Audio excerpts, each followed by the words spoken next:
E esse o que você imaginava sobre o reino de Deus? Um completo seria... E se não for um lugar que você um dia alcançará, mas uma realidade em que você já pode morar.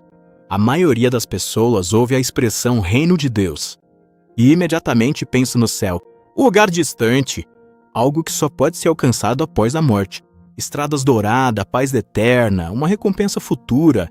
Mas quando Jesus falou sobre o reino de Deus, ele não apontou para nada distante.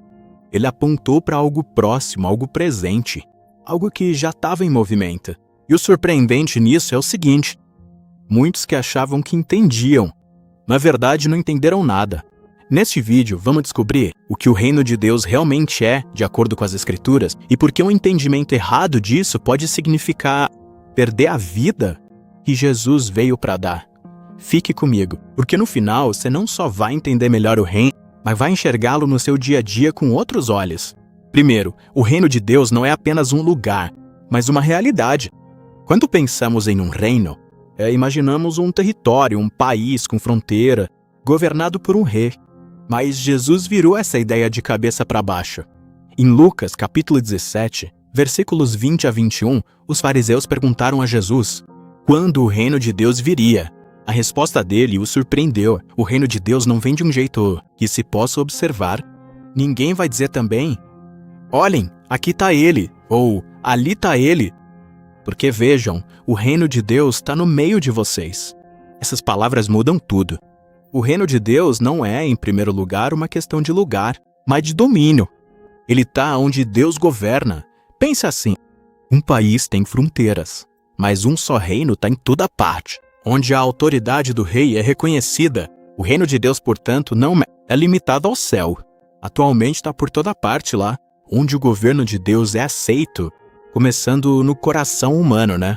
Isso significa, não se trata de geografia, mas sim de autoridade. Não se trata de onde você está, mas sobre quem manda na sua vida. Portanto, Jesus iniciou seu ministério com as palavras em Marcos, capítulo 1, versículo 15. O tempo se cumpriu e o reino de Deus está próximo. Arrependam-se e creiam no Evangelho. Ao alcance, o império não surgiu em um futuro distante. Isso já se manifestou através dele. Em segundo lugar, o reino de Deus é oculto, não óbvio. Quando o reino de Deus for real. Então por que tão poucas pessoas percebem isso? Porque não tem a aparência que as pessoas esperam. Em Lucas capítulo 13, dos capítulos 18 a 21, Jesus compara o reino a um grão de mostarda. Minúsculo, quase invisível à primeira vista e feito com massa fermentada. Algo oculto, que lentamente transforma tudo ao seu redor. Essas não são imagens impactantes ou óbvias. Há silêncio. Imagens sutis facilmente despercebidas. E é exatamente disso que se trata. O reino de Deus muitas vezes começa pequeno. Um coração transformado. Uma decisão de perdoar. Um momento de entrega. Vida que retorna a Deus. Visto de fora, pode não parecer impressionante, mas algo poderoso está acontecendo lá dentro. Pense no fermento na massa. Você não vê trabalhando, mas com o tempo ele transforma tudo. Da mesma forma, quando Deus começa a reinar na sua vida, seus pensamentos começam a mudar. Seus desejos se transformam. Suas ações passam a refletir algo novo. O reino cresce de dentro para fora. Por isso muitos perderam Jesus quando ele veio. Eles buscavam uma revolução política. Um trono visível torna imediato. Em vez disso, eles ganharam um professor humilde, um rei servo, uma transformação silenciosa. E porque não atendeu às suas expectativas, eles o rejeitaram. Em terceiro lugar, o reino de Deus exige devoção, não status. Um dos maiores mal-entendidos é que o Reich é apenas para os qualificados, os piedosos, os moralmente perfeitos, a elite religiosa, mas Jesus ensinou o contrário. Em Mateus, capítulo 18, versículo 3, ele disse: a menos que vocês se arrependam e se tornem como criancinha, vocês jamais entrarão no reino dos céus. Crianças não vêm com status, mas com dependência. Entrar no Reich não é uma questão disso. Quanto você sabe, como você se comportou bem, ou que tipo de imagem piedosa você projeta para o mundo exterior. Trata-se de humildade e devoção.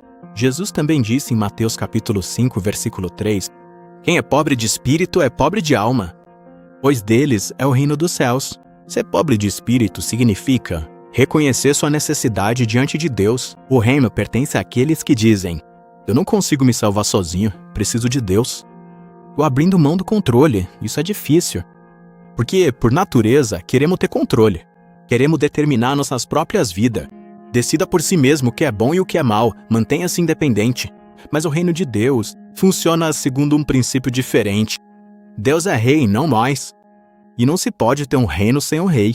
Para entrar no império, isso significa ser destronado do trono da própria vida, descer aí Deus, para ocupar o lugar que lhe é de direito. Em quarto lugar, o reino de Deus é simultaneamente agora e ainda não. Aqui as coisas ficam mais profundas. O reino de Deus é presente, mas também futuro.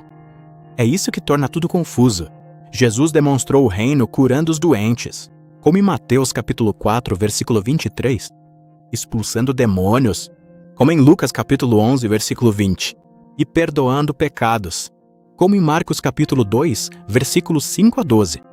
Em Lucas capítulo 11, versículo 20, ele disse: "Mas se eu expulso os demônios pelo dedo de Deus, então o reino de Deus chegou até vocês." Ou seja, o reino já estava ativo. Mas, ao mesmo tempo, Jesus ensinou seus discípulos, em Mateus capítulo 6, versículo 10, a orar: "Venha o teu reino, seja feita a tua vontade, assim na terra como no céu." Se o reino já está aqui, por que então orar para que ele venha? Porque vivemos na tensão entre o que já começou e o que ainda precisa ser completado, entre o que já começou e o que ainda precisa ser consumado. No momento, o reino de Deus está invadindo a vida, corações estão sendo transformados, as trevas estão sendo afastadas. Mas nem tudo ainda foi completamente restaurado. Ainda existe pecado, sofrimento, quebrantamento. O reino será plenamente revelado. Em Apocalipse capítulo 21, no versículo 4, está escrito que Deus enxugará toda lágrima e que não haverá mais morte, não haverá mais luto nem choro. Este é o futuro cumprimento do império. Então, vivemos nessa realidade. O império já está aqui, mas ainda não totalmente concluído e, como crentes, somos chamados a viver agora neste reino, enquanto aguardamos sua plenitude. Quinto, o reino de Deus transforma tudo em sua vida. Se o reino de Deus é real e já está aqui, então isso deve moldar sua vida hoje. Jesus deixou isso claro em Mateus capítulo 6, versículo 33. "Busquem, pois, em primeiro lugar o reino de Deus e a sua justiça, e todas essas coisas lhes serão acrescentadas." Presta atenção nessa palavra. Primeiro, o reino não deve ser um acessório na sua vida. Ele deve ser a prioridade. Isso muda a maneira como você toma decisões. Em vez de perguntar, o que eu quero, se pergunta, o que honra a Deus? Isso muda seus relacionamentos. Em vez de guardar rancor, você perdoa porque o rei valoriza a misericórdia. Isso muda o seu objetivo de vida. Em vez de viver para si mesmo, você vive por algo maior. Isso muda a sua identidade. Você não é mais definido pelo seu passado, por seus erros ou pelas opiniões dos outros. Você é definido pelo rei, que governa sobre a sua vida. Paulo descreve o reino em Romanos capítulo 14, versículo 17. O reino de Deus não se resume a comer e beber, mas justiça, paz e alegria no Espírito Santo é assim que se manifesta. Retidão e retidão diante de Deus, vida, paz, estabilidade interior mesmo em meio ao caos e alegria. Algo mais profundo do que as circunstâncias. Isso não é apenas uma esperança para o futuro. Esta é uma realidade presente. O reino de Deus não é o que a maioria das pessoas pensa. Não é um lugar onde você chegará um dia. É uma realidade presente, em que Deus reina. É uma obra oculta que se transforma por dentro. É uma vida que exige devoção. É uma promessa, que é tanto agora quanto no futuro. E é um novo estilo de vida a cada dia. A verdadeira questão não é onde está o Reich. A verdadeira questão é: o rei reina em sua vida. Não importa onde você esteja agora, confuso, em meio à luta ou com a sensação de estar longe de Deus. O império ainda está ao nosso alcance. Você não precisa consertar tudo primeiro. Você não precisa ser perfeita. Basta um coração disposto a dizer: Senhor, assuma o controle, e quando fizer, tudo começa a mudar. Talvez não tudo de uma vez, mas profundamente, verdadeiramente e eternamente. O rei está perto e convida você a entrar. Não se esqueça de se inscrever no meu canal do YouTube para descobrir ainda mais conteúdos como este. Obrigado!